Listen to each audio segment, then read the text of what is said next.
Ladies and gentlemen, welcome back to the MasterClass. Joshua Orchard. Hi. I just read your little sub name. The Cowl, Oh, yeah? The Cowled Crusader. I like it. How fitting. Right? What are we going to be talking about tonight, Joshua? I don't know. Let's let people guess.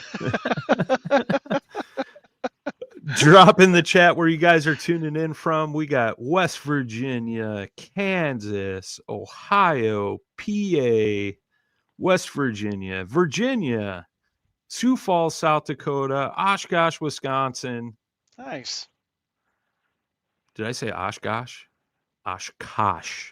Hey, man, if you're sorry. wearing overalls, Iowa. more power to you. Missouri, Illinois. Man, we might have the whole country covered tonight. New York. Any Hawaii out there? That'd be great. Wish I was in Hawaii. It's starting to get cold again here.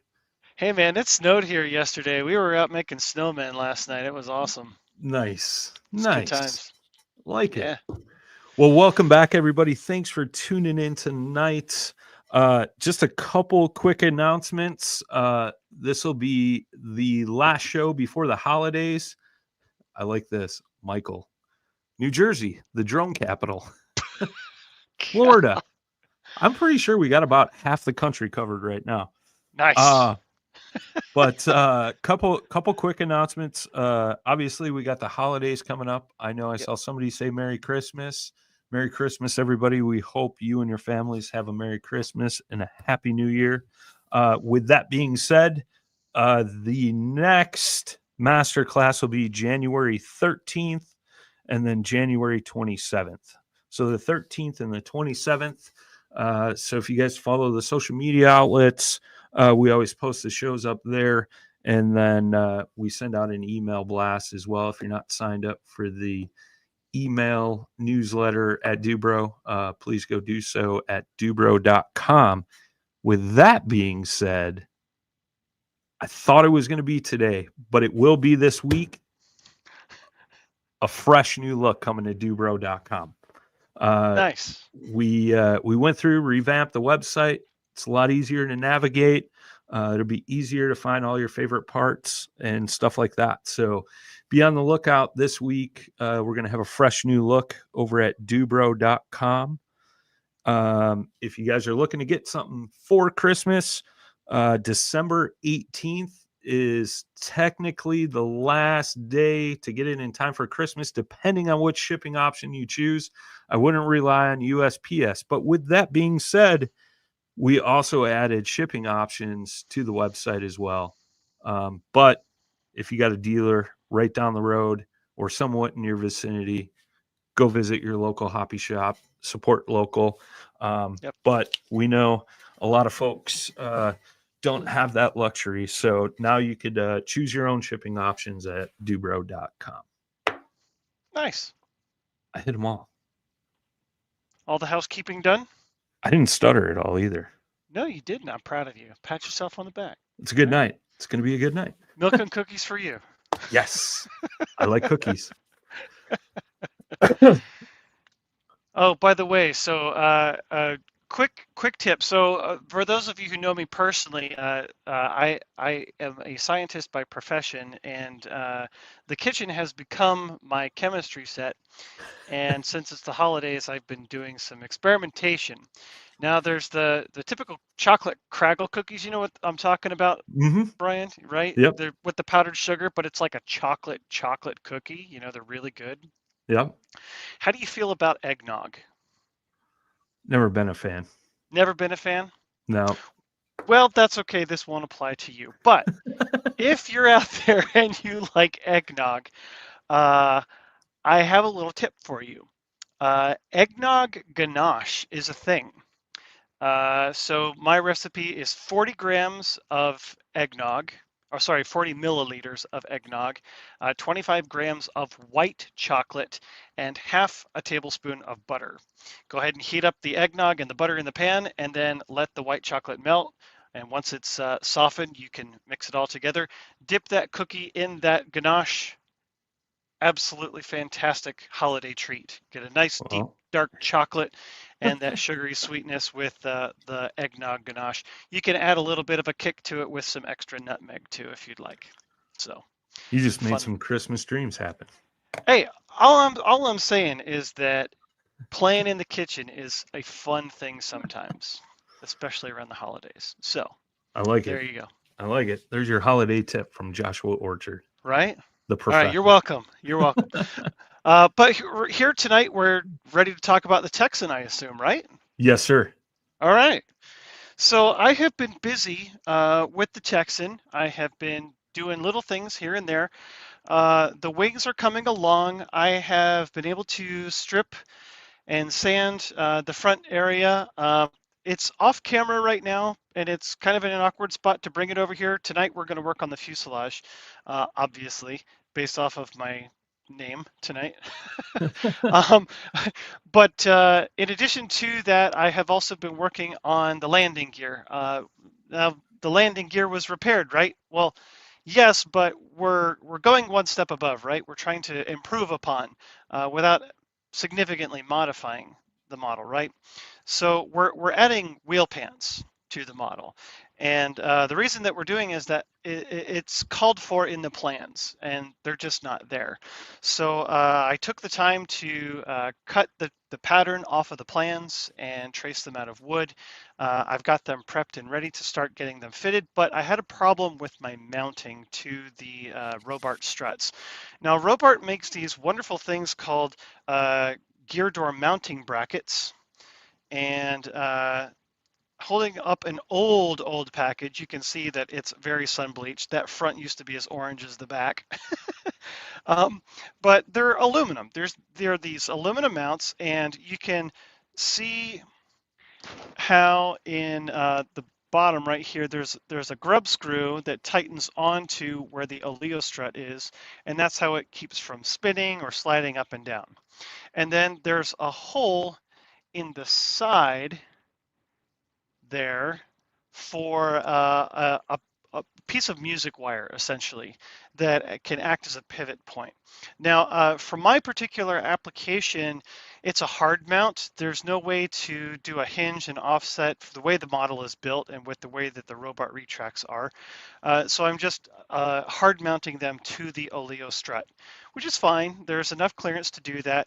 But you also can't really get these right now because we're still waiting on the new owners of the Robart stuff to come online. So 3D printer to the rescue. I went ahead and I designed and made this. Jumped into Fusion. This consists of essentially 3 primitives. If you want something really, really easy to start with, this is kind of it. I took a circle. I made a big circle for the outside, and then made a box, and then joined those two.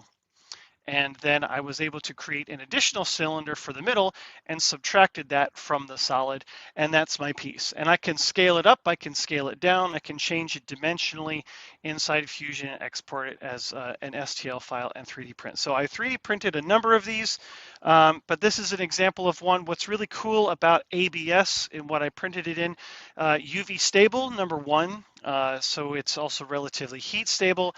But what also is really cool is you can actually drill into this plastic. So I printed this as 100% infill, drilled it and tapped it. I don't know if you knew this, Brian, but Dubro sells drill and tap sets. They do? They do. They They do. And do, actually. they sell them in metric as well And standard. as imperial, right?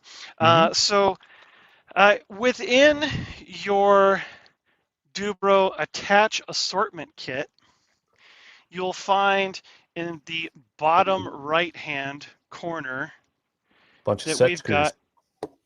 we've got grub screws. We've got the 4mm by 6mm grub screw. So we use that screw to drill into the plastic, and drilled it, tapped it, and I've got 2 of those on each leg. And that's the handiness of a 3D printer. Each one of these takes 8 minutes to print, and it took 12 minutes to print 4 of them. Nice. So there you go. Prototyping, and the ABS plastic will accept paint really well. I'll probably do some primer just to protect the plastic from fuel and such, since it will be using glow fuel. Use some primer and then some clear coat as well. So there you go. We do What? we do have a question real quick. I want to stop you Yeah, before sure. you get too far. I just Yeah. put those set screws in the chat.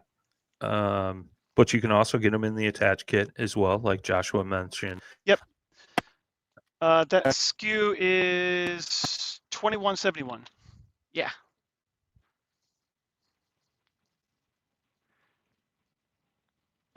Do you Something do happened. you? My mic disconnected real quick. I'll get it Oh, reconnected.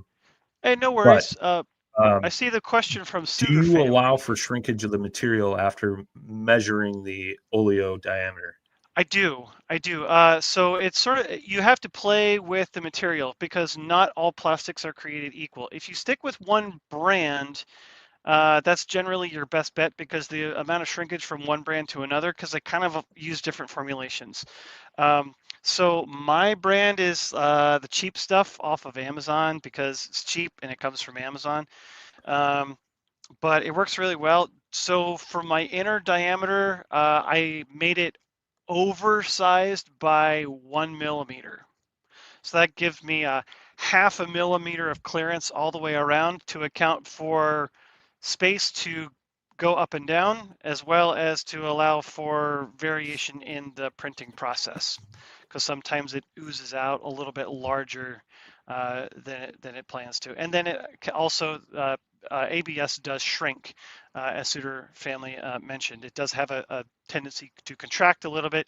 And so larger prints with ABS are challenging to do because of that shrinkage. The print that is attached to the plate will want to shrink at a faster rate than what you're printing on. So as time goes on, if it's a longer print, yeah, so you have to factor that. Printing with ABS can be tricky, but that's also part of the hobby of 3D printing, is figuring all those things out and how to do it. What is your preferred 3D printer? Peter is asking. Whatever works. I like that answer. Personally, I have not gone. I've gone down the 3D printer rabbit hole deep enough to find what works as a sufficient tool for what I need. For an FDM printer, I use a Creality Ender 3 Pro, not the Pro 2. It's an older model, does not have the big fancy color display or anything like that. I have done a modification to it where the extruder is direct drive so that I can print in TPU. TPU, that is the squishy rubbery material, so I can print like tires. And that's kind of fun, being able to print tires. And the other things that I like about it is that it has a glass bed, and it can take the heat pretty well. It also runs off of a 24-volt power supply. I have a large 24-volt power supply, so I can run one and run other things in my shop. So there's that. There's a number of different reasons why. It's also pretty compact. I use a Home Depot moving box as a container, just cover the, here, I'll show you. Yeah, it's just literally a Home Depot box that I cut a hole in for a window so that I can see what's going on if there's a print fail mid-print and I don't have to take it up, because you want to keep the heat in when you print in ABS. Mm-hmm. Other than that, my other 3D printer of choice is my Elegoo Saturn. It's my resin 3D printer, and that's what allows me to get really high resolution things. Things like cockpit instrument panels, cockpit panels, guns, pilots. I've been able to do pilots. This isn't my work. It's a little dusty, but you can really get some fine resolution stuff and print full body pilots. I've done pilot busts. Here is a good example of a pilot bust that I've done, and this is a small one. as you can see in relation to my fingers, and there's just loads and loads of detail on that. And you can download the different pilots. I've got a number of them in a database that I keep on my home server, and so I use the Elegoo Saturn to print those, and then I have a Mercury Plus curing station, and I use the water washable resin for that. Just makes cleanup a lot easier. I started playing around with the original stuff that you have to wash in isopropyl alcohol. That's why I have a whole bunch of it. Yeah. Yeah, I've moved on to the water washable resin. Worth the little bit of extra money you have to spend on the resin, in my opinion. But it also does not like to be cold. So that's something to be mindful of if you're working in a basement or garage or something in the winter. The resin does not like to be cold. Yeah, some quick tips on 3D printing. Like it. Any other questions pop up? Just Terry Dunn said, Green Bay, Wisconsin, go Pack. Sure. Packers fans. Sorry, I had to Clearly. point that out. Hope you're well, Terry. Yeah, Terry. Hope you're doing great up there and staying warm. Are we ready to get onto the Texan? Let's get some building done tonight. I want to do this. Yes, sir. Okay, so I'm going to angle you all down. The other thing that I have been busy on is the front end of the model. So just to point out, I have the new cowl on me, and I have painted it, and you can see how nice and glossy it is, and it is ready to be mounted. And that's what we're going to do tonight. We've got a goal to mount this, and a lot of people have reached out to me. Well, how do you do the cowl mounting? And you've got these holes that already exist, so you can't just tape it in there and start drilling holes, because you might be offset or close to a hole, and then it gets kind of wonky, and you wallow out a new hole in the cowl. And it's really quite easy. Like most things, it requires a little bit of a process, but it's really a process that involves the right tools. So your main tools are really going to be very simple. I took a piece of 8.5 by 11 inch cardstock and cut the 8.5 inch into 11 pieces. So I had a whole bunch of these, right? So 1 inch wide, just to be easy. And then I have a hole punch that punches, rather than the big holes, the single hole punch, I have one that punches 1/8 inch holes. And that's nice because the 1/8 inch hole fits perfectly for your number 4 screws. Now you don't have to have the hole punch. You can actually take a drill bit and just, have a paint stir and drill through this into the paint stir so you have a nice clean hole. I do this because it helps me center. I'll show you what I mean. When I go to do this, you have your screw hole that already exists for your previous cowl, but we want to make sure that this hole is exactly where it needs to be. And we're going to take this piece of strip of cardstock, and we're just going to put it there, and then we're going to tape it into position. This is just some cheap masking tape, nothing fancy. And that's all we're going to do. We're just taping this piece of cardstock to the fuselage so that it stays there. Now I'm going to remove this screw, and for those watching at home, these are the number 4 1/2 inch button head screws. This is SKU 527 on the Dubro website. And then as you can see around the rest of the model, I've already taped other strips over corresponding holes. We've got our engine mounted, and I've already taken the previous cowl and used it to trim a notch in the bottom of the new cowl. I also have a hole that you can see here for the glow plug igniter that goes over top of the engine head. So the next thing that you're going to do is you're going to have your masking tape ready, right? And now we're going to slip the cowl on, and you want the cowl to be positioned between your pieces of cardstock and the mounts. Okay, so now you can see it's kind of wonky right here, right? So really all we want to do is hold this into a basic position, just a general basic position. And now we're going to slide our prop on here. What we're going to do is we're going to use the prop in multiple positions and then tape the cowl into position on the model. So I can tell right now that I can barely fit my finger between the cowl here, but I can fit more than an entire finger between the prop and the cowl at the top. So we want to definitely space this more forward. And then down here at the bottom, we want to rotate this a little bit so that the opening is more centered on the exhaust. So that way we have a nice rotationally center location there. And we don't want the fiberglass to be touching the exhaust, but we also don't want it touching the back of the propeller.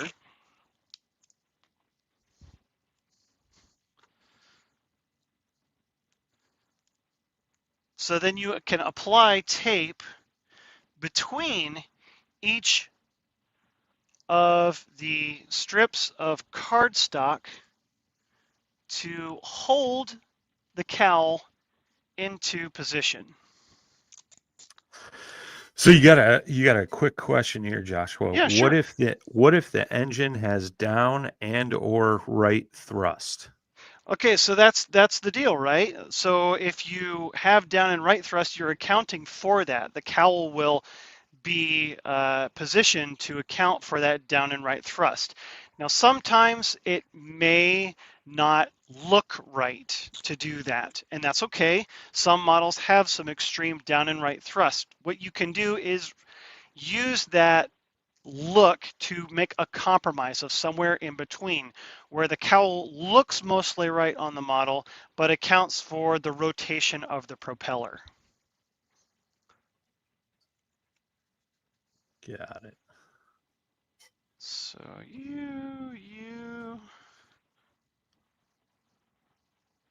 yeah, I don't like that. I think I'm gonna move this side in just a hair. Yeah, that's way better. That's way, way better. All right. So we're pretty good there. I'm pretty happy with that. So now what I'm going to do is I'm going to add one more piece of tape down here to help with this. Now, if you notice very slightly, the bottom of this cowl, it wants to sag because of the weight. And so it's not positioning itself exactly where I want. So I'm going to position the cowl temporarily by taping it to the propeller just to hold it away where I need it to be away. All right. And that's good. We're clearing everything. We're nice and nicely positioned overall. So now we have where the cowl needs to sit, and now we need to know where the holes need to be drilled. And so we simply take these pieces of cardstock that are already here, and we're just going to use a fine tip Sharpie and mark each of the holes. That's it. Suitor family is asking, do you need baffles to direct cooling over/around the engine with a large glow, or is that only necessary with the 4 strokes? It depends on the engine. I will defer to your specific engine manufacturer because not all engines are created equal in regard to their cooling. Generally, an internal combustion engine and electric engines need some cooling, but to what extent is specified by the manufacturer. So I can't really give you a fine answer on that, but the consideration should be there to give adequate cooling. Now, understand that you want to have the typical ratio, right? You want to have more exit air area than entry air area. And I believe that ratio is 3-to-1. So you want to have more exit area. So it's 3 parts exit area to 1 part entry area. And that's to help keep the air flowing through, helps create a more neutral air pressure boundary rather than a positive pressure.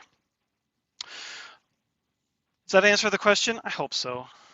I'm sorry, I know that's not a great answer to that question. Makes sense. All right, so we've got all of our hole marks marked. So now we're removing all of that masking tape that I just applied. And we're leaving the prop on so that the cowl doesn't slip off, crash off on the floor, and crack.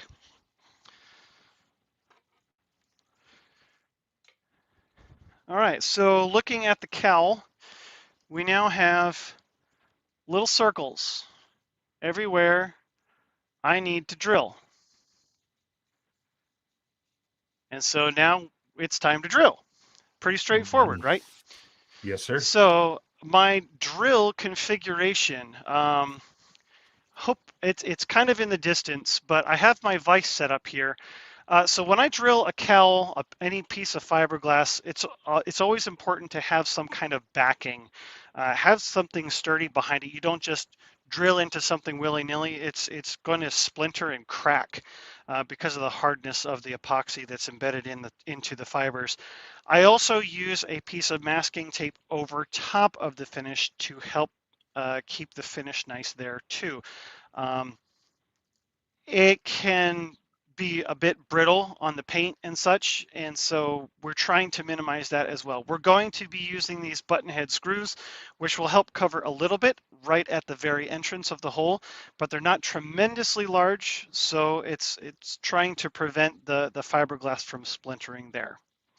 So I have fitted my drill with a 1/8 inch drill bit, and I have my cowl pre-masked and marked. And so I have a piece of paint stick, a wood piece of paint stick that I can drape the cowl onto, and then I can rotate it and drill as I need. So first one, center on the hole, start a little bit slowly, even pressure. Once you're through, you're done. Move on to the next hole. You have to be fully committed to this. You have to trust that you've done the process right, because otherwise you're doing repairs.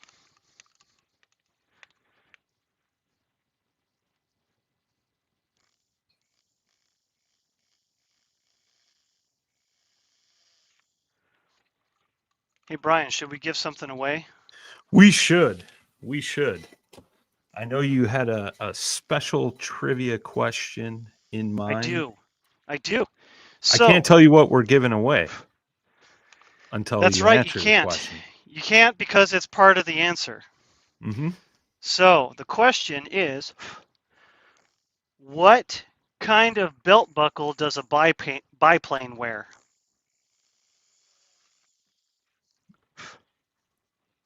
What kind of belt buckle does a biplane wear?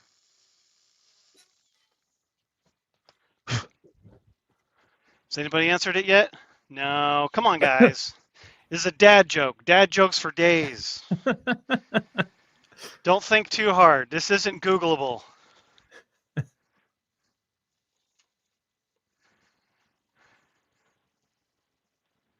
Nobody. Oh, not even George trying. Yoakum got it. Tuning in nice. on YouTube. He says a turnbuckle. A turnbuckle. George, shoot us an email, orders@dubro.com, and we'll mail you out some turnbuckles, my friend. Nice. I like that one. Yeah, I thought it was moderately clever. I like it. Not a groanable offense. As far as dad jokes go. So as I peel off this tape, I'm going to show you guys how clean the holes come out. And this is true when I did the hole for the glow plug igniter in the side. I use a piece of masking tape, like painter's tape. And you can see how when I hogged it out with my carbide bit, it just made a nice clean hole. And then that's probably about the roughest hole that's drilled out of all of them, if it'll focus. Come on, there you go. There you go. Come on, you can do it. Anyway, so that's what we're going to cover up now as we slide the cowl on. Again, we're going between all of our pieces of cardstock. We've got a fresh pack of Dubro screws.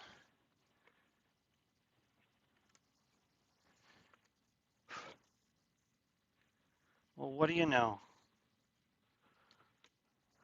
I got 2 out of 2 so far, lining up perfect. It's a good thing we watched that YouTube video before you did this. I'm kidding. I'm kidding. There are really good YouTubes out there on how to do this.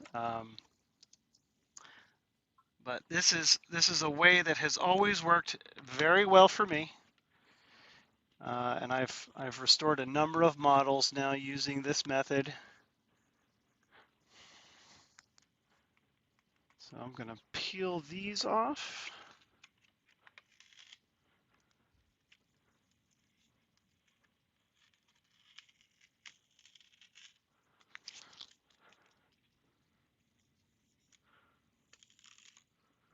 This is going to be great. By the end of tonight, we're going to have a cowl on this model. It's going to be fantastic. Been staring at the nose end of this thing for a while now, thinking, oh, come on, let's go. It's all coming together.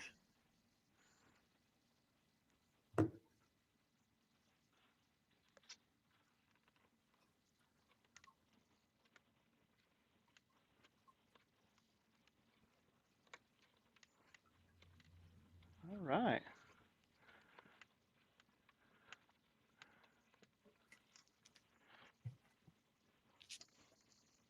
There goes number 4.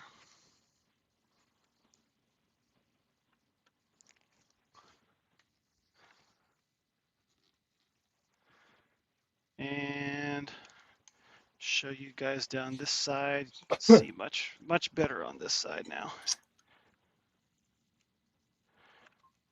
Try to not take that sticker off.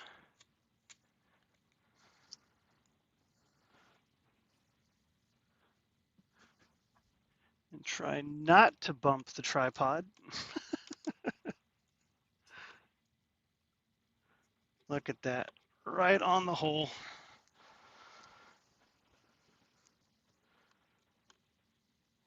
Same with that one.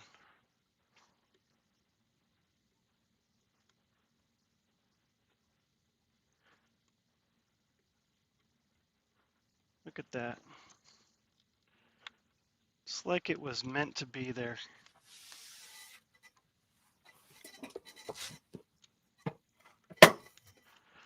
All right, so now we have all of our pieces of cardstock removed. We've got all of our screws in place. We've got 4 screws on the bottom holding things in place so that anything vibrating will not be touching the muffler because that's going to be hot. We've got it nicely centered on the muffler exhaust, and we're secured up top as well. And we have good clearance from our propeller all the way around. Let me move this forward so that it's clearing the bench. Yep. Suitor family said the cardstock trick is a winner. Sure is. Peter asked, do you use any kind of rubber washer under the head of the screw? I have seen people do that. And I will show you the previous cowl.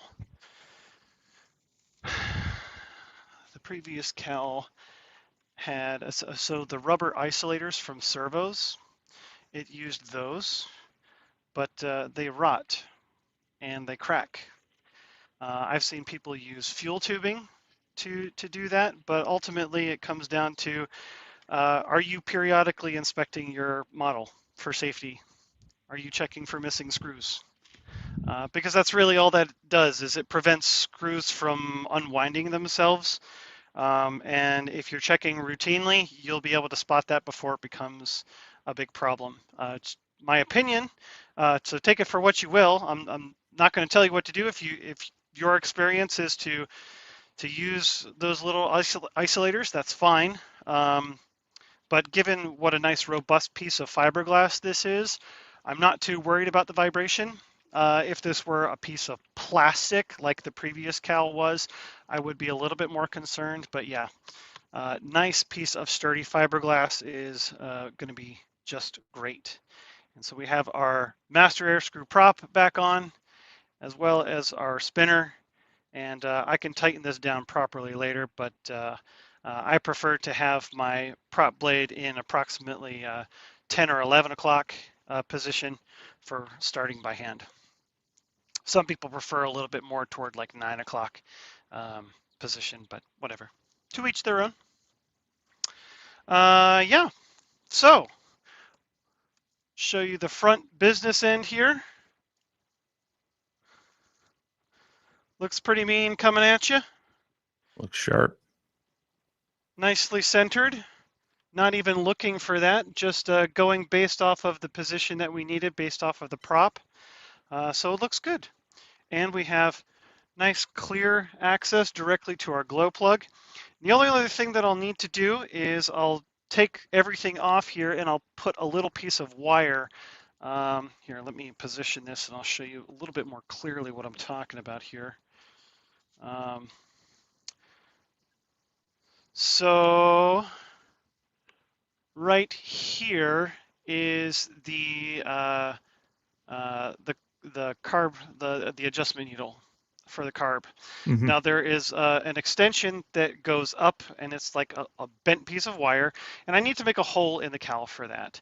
I did not do that in advance because I wanted to make that a little bit more precise. I'll show you the old cowl and I'll show you exactly why I wanted to make that more precise. Because it looks like it may have wandered. So I did initial hole clearly made, and then had to make some clearance for where it actually should have been. So what we can do is we can take just a straight piece of wire inside of the new cowl and try to go up. And since we've got a little bit of paint there, we can do some scratch marks. And from there, we can make like a 3/8 inch hole, a nice 3/8 inch hole for getting that wire through. And then we'll have to contend with that once we go and put the cowl back on in a final place. But we can honestly do the installation there. We've got a nice set screw on that. So we can put the piece of wire through the cowl into the needle and then tighten the screw that holds that in position pretty easily, and then put the propeller on. That'll be pretty straightforward. I like it. For those who are curious, I thought I would turn the model around. Hopefully not destroy my light in the process, but I thought I'd show you guys the instrument panel that we had glued on previously. It's looking really, really sharp. Really sharp. All the little details are coming together on this model quite well. Very, very pleased. That panel fit like a glove. Oh, it's like it was meant to be there, I'm telling you.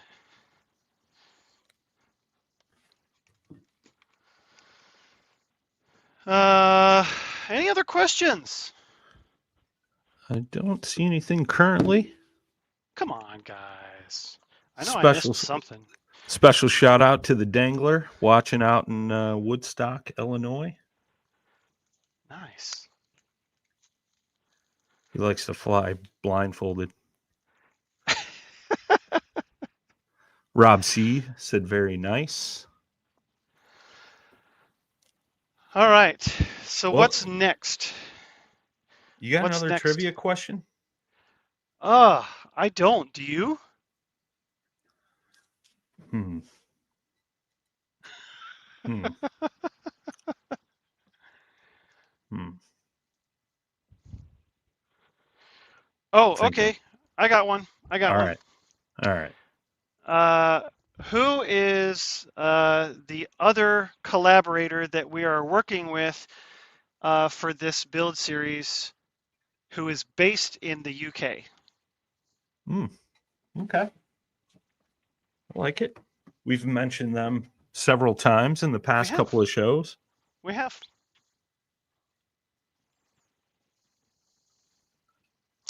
To Ryan Elliott, Williams Brother pilot figures?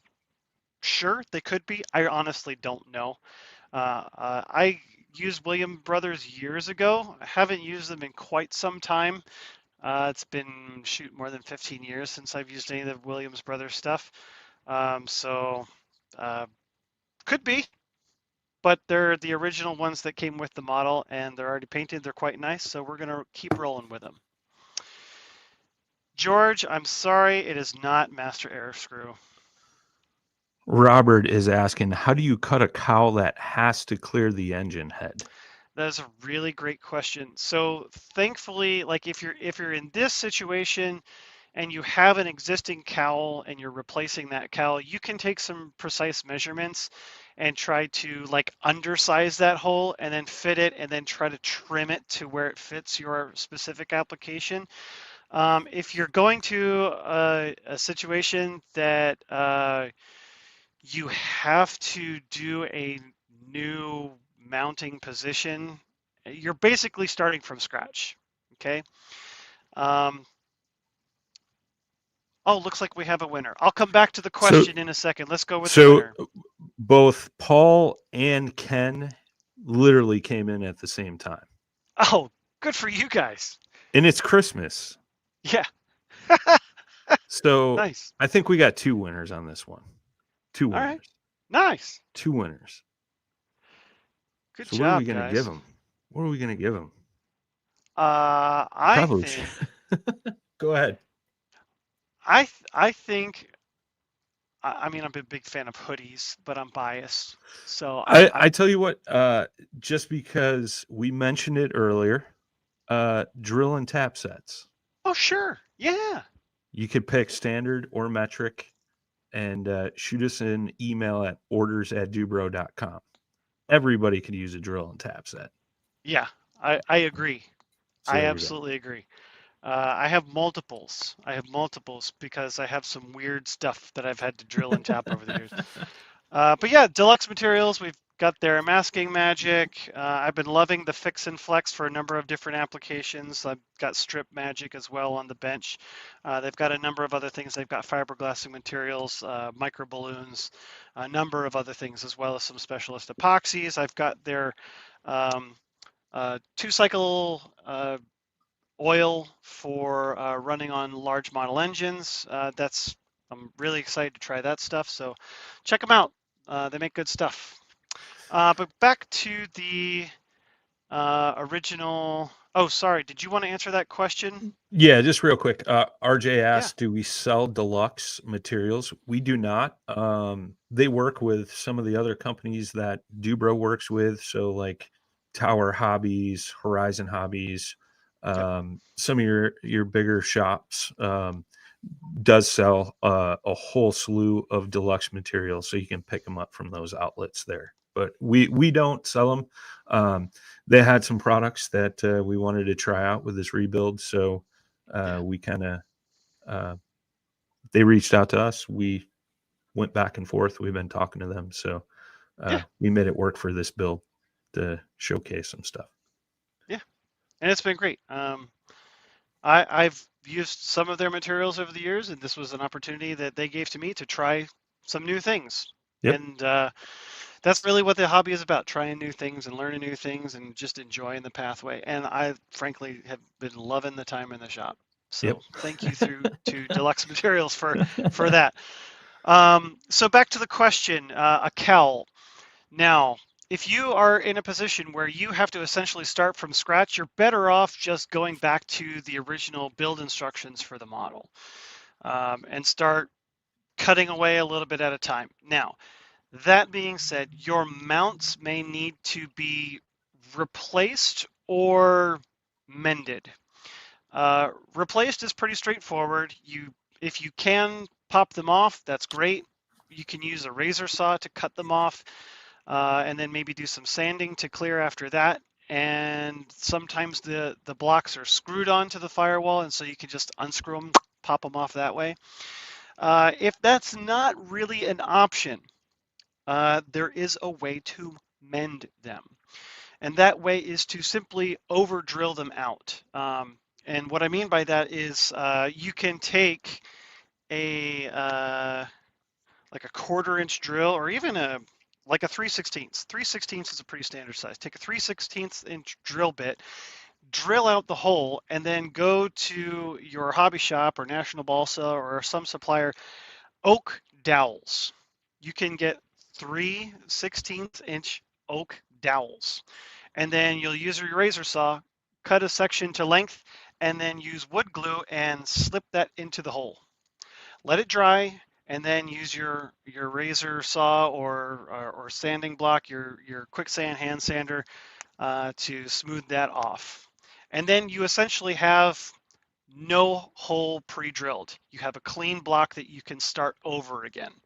I've done this a number of times with firewalls, where I have a number of holes in the firewall from 1, even 2 different pre-existing glow engines, and I go to do like a cross brace for like an electric conversion, and there's like a hole that's going to be like slightly close to another one, so it's not really practical to put another hole in there for a blind nut to come from the backside. It's not going to work. So what you do is you just take a wooden dowel, you put it through the hole and glue it there, that essentially plugs the hole in the boat, and then you have something glued into position that you can drill through, even if it's slightly off center. So that's the cheat code for that. Like it. Jerry, we do the show first and third Monday of the month, typically. Next show, because of the holidays, will be January 13th and then January 27th. Correct.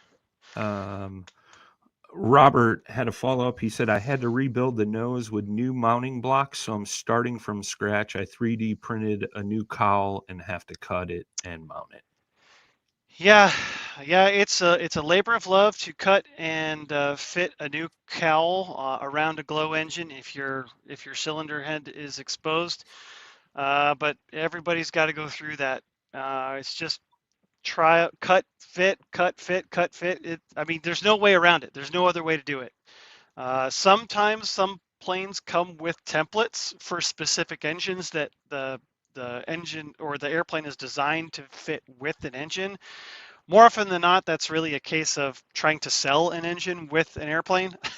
But it doesn't really matter. I mean, it can be helpful if you have that engine, but if not, then obviously you got to throw that out the window. So be mindful of that. Don't get too lost in the weeds or your nose too close to the book that you realize that you're using a different engine than what the manual may call for. So while templates can be helpful, ultimately just start with a hole roughly in the place where you have to put it, and then cut a little bit more.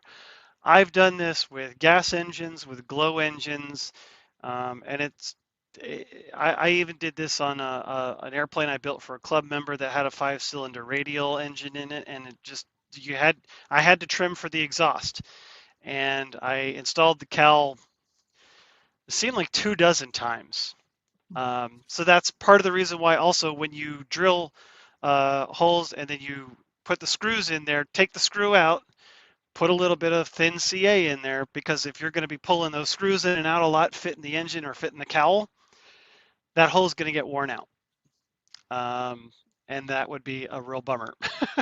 So don't let your hole in your wood get worn out. Use the thin CA technique. It works.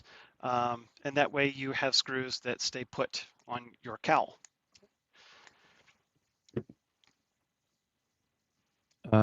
Dennis said, I would think you could still use your cardstock trick to at least get the center of the head. Yeah, it depends on how close it is. I mean, if your cylinder head is sticking way, way out, then Mhm. it's maybe not going to work that well. Um, I mean, my Bonanza, my V-tail Bonanza that I've been working on my YouTube channel, the way that you get that cowl off is funny. I haven't talked about it on my YouTube channel, but you have to take the adjustment needle stem off, which is pretty straightforward to do. But then you have to take the cowl because the four-stroke glow muffler is angled back and down. There's like an oblong hole for that muffler, but you can't simply like push back to get around the extension of the muffler, but you can't exactly reach in to loosen the muffler either. So what you have to actually do is turn the cowl around and almost turn it backwards so that you pull the cowl like it's like if you were to take this cowl and turn it backwards where the muffler was coming out and then pull it backwards off the plane. It's funny, but it works and it's a minimal hole for the size of that muffler. So be creative. Be creative. Like it. I just dropped that link to Joshua's YouTube channel in the chat as well. Yeah. I see So Suitor that way, Family's comment too. you want me to pull that one up there?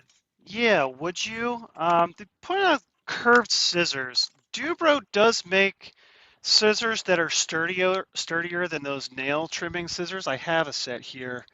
Um, So these are the nail trim scissors that Suitor Family is talking about, and that does work. Maybe not on fiberglass. So that's why I say you may have to do trim. I do all my trimming on fiberglass with my Dremel. I have a carbide bit. I have the cutoff wheels that I use for all of that. But Dubro has these trim scissors. They have the straight ones, and then the curved tip. So you can see that obviously this one has a slight curve to it, but that's good for like cutting curves and stuff. So if you've got plastic, whether it's a canopy or a cowl, these are going to be a little bit more robust and allow you to get around some of those corners because it's it's just thicker metal.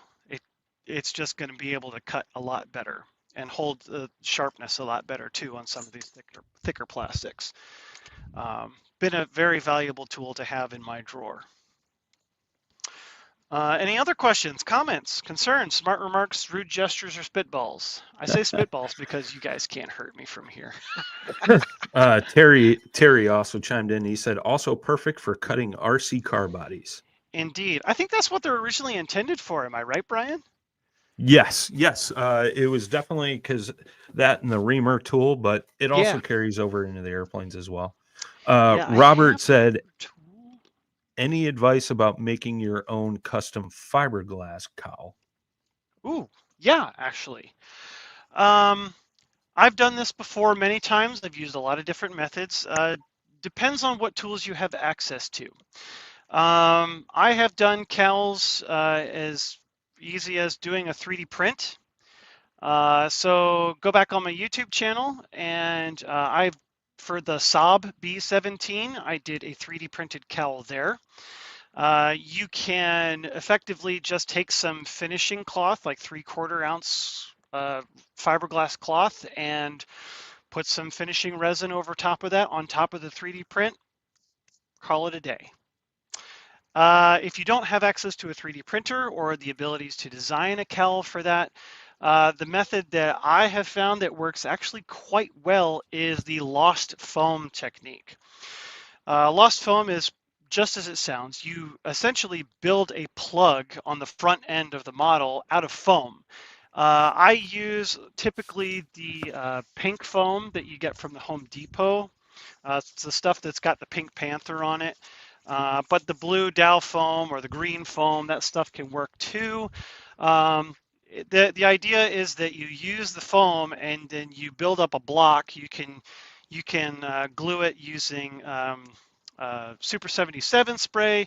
Honestly, the easier way to do it that's much more secure is using Gorilla Glue. Just a few dabs of Gorilla Glue, and put some sandbags or I have a jar full of lead shot for ballast for my models that I can mold. So you can just set that heavy lead shot on there to hold pressure, because as the Gorilla Glue cures, it foams out, it expands. And so you want to keep that pressure so that that doesn't separate the two pieces of foam.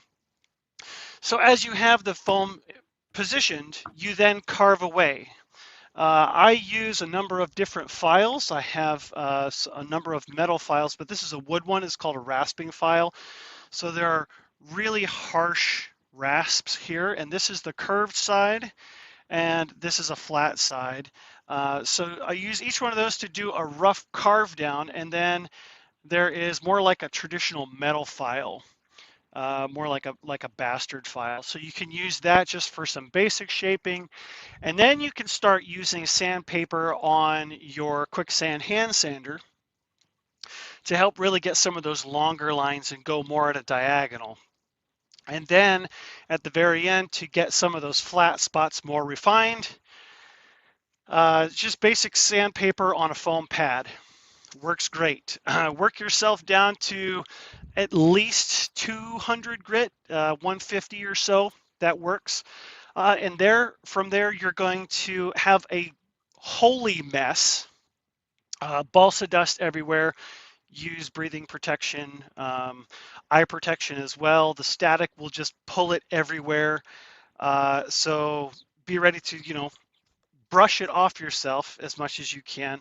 And then you're going to want to have a brush to just dust all the dust off of the foam.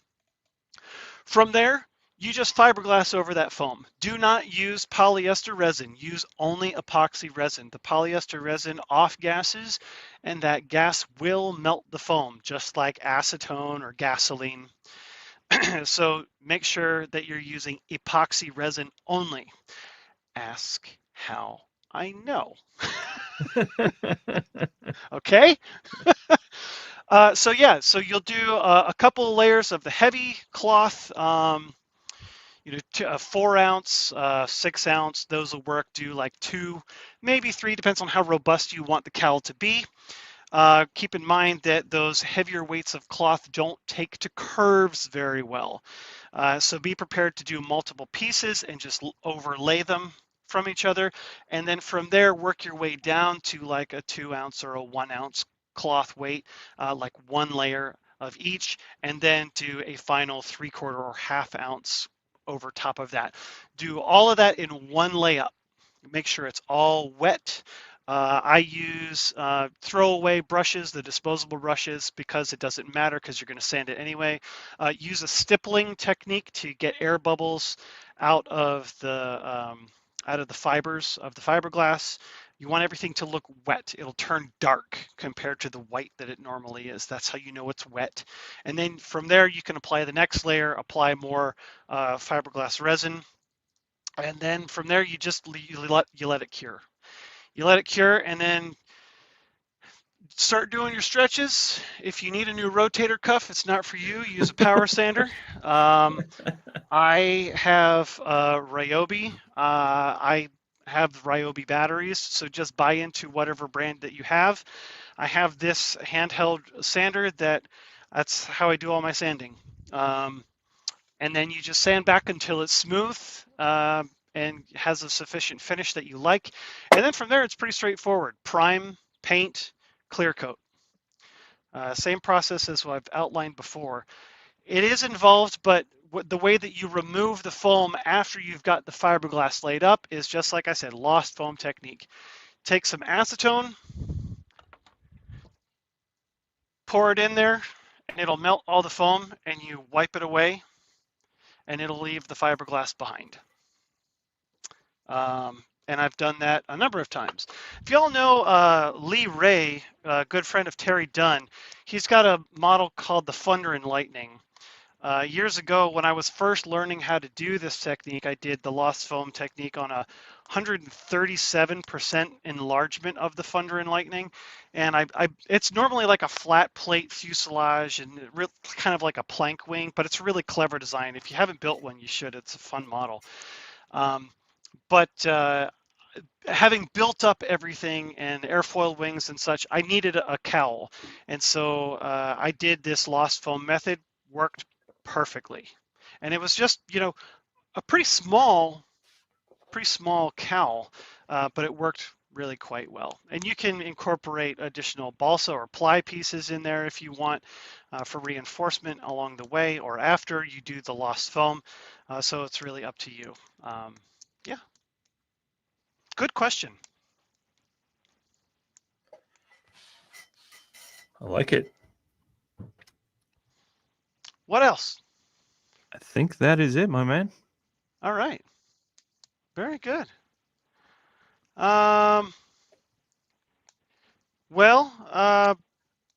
Next things that I have to do on the model, I will continue to work on the wings, trying to get these gear doors finalized, because not really much mystery of, bolting on the gear doors once I get them finished. And then also working on the canopy. So that's what I'll be doing over the holiday. But until next time, I really thank you guys for stopping by. It's always fun to talk about building. It's my passion, my hobby is building, not just flying. And I really do wish you all a very Merry Christmas, Happy Hanukkah, Happy Kwanzaa, whatever you may be celebrating this holiday season. Enjoy it with your friends, your family. It's a beautiful time of year. It really is a wonderful time to be alive and be in the hobby, for that matter. I agree. On behalf of myself and everybody here at Dubro Products, we wish you all happy holidays. We look forward to seeing you guys back here on the 13th. So be on the watch out for the show announcement to pop up. Mark your calendars. Sorry, it's been a long day. Yes. We just want to wish you all a happy holiday and a happy new year. We look forward to seeing you guys back here in 2025. Like we mentioned at the beginning, watch out for the new updated website. We now got shipping options on the website, but support your local hobby shops. They could definitely use it. If you got a local hobby shop near you, go down, visit, spend a couple bucks, chat with the folks behind the counter. I'm sure they'd appreciate it. Yeah, I think that's it, Joshua. That's great. I would say I'll talk to you next year, but I know I'll talk to you before that. So probably. All good, buddy. Thank you again. Thanks, Joshua. I appreciate it. And I hope you and your family have a happy holiday as well, my friend. Thanks, you too, and yours. Yeah, looking forward to it. Yeah. Couple days off. Don't know what to do with myself. How about build your minuet? Okay, so we will see you January 13th, everybody. Appreciate you guys.